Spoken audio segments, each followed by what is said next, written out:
Зат есім. Заттың, ұғымның, құбылыстың атын білдіретін сөз табы. Тұлғасына қарай негізгі зат есім және туынды зат есім деп екіге бөлінеді. Негізгі зат есім бөлшектеуге келмейтін түбір зат есім. Мысалы, жер, сүт, адам.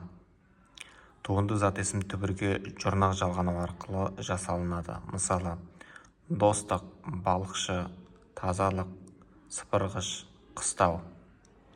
Зат есім құрамына қарай дара және күрделі зат есім болып екіге бөлінеді.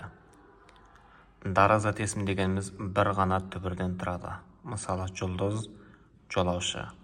Күрделі зат есім кемінде екі түбір сөздерден тұрады. Мысалы, балмұздақ, қазму, мәдениет үйі, ақтөбе, қазақ тілі.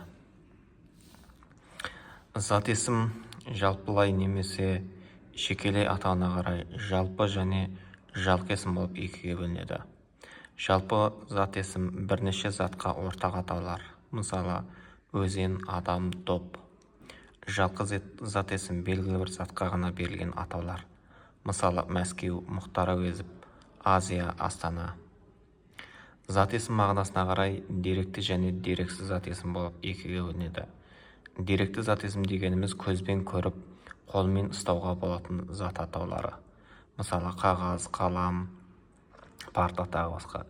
Дерексіз зат есім тек оймен, ақылмен ғана сезіп білетін сөз атаулары. Мысалы, ой, махаббат, сезім, арман.